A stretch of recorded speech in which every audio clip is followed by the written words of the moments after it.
المعرض الدولي لتكنولوجيا الفلاحة والصناعة الغذائية، أكبر فضاء للابتكارات التكنولوجية في الفلاحة تحت شعار استثمار ذكي من أجل تنمية فلاحية مستدامة، من 2 إلى 5 من شهر مارس 2023 بمدينة بني ملال. هو فرصة للتعرف على المجالات الحديثة للاستثمار والفرص المتوفرة لترويج المنتجات الفلاحية والمساهمة في تطوير تصديرها عبر فضاءات مجهزة لعرض آخر ابتكارات التكنولوجيا ذات العلاقة بالفلاحة والصناعة الغذائية ومستجدات البحث العلمي الفلاحي وأفكار المشاريع الجديدة في قطاعات الفلاحة والصناعات الغذائية.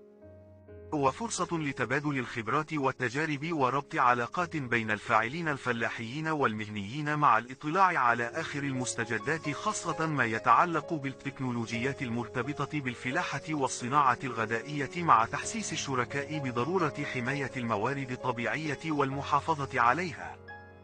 هو لقاء بين القطاعين العام والخاص من جهة، ومن جهة أخرى بين مستثمرين ورجال أعمال من المغرب ونظرائهم الأجانب، قصد بحث مشاريع أو ربط علاقات تجارية أو إبرام عقود إنتاج.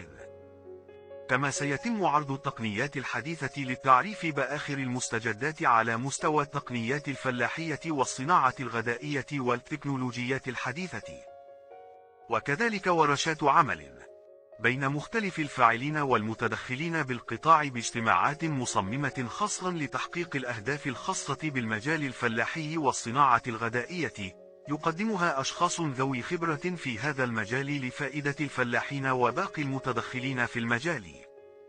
ثم كذلك مناقشة الحلول المبتكرة في تكنولوجيا الفلاحة التي تخص للباحثين الشبان والشركات الناشئة وأصحاب التكنولوجيات الجديدة في مجال تكنولوجيا المعلومات والاتصال في القطاع الفلاحي والصناعة الغذائي.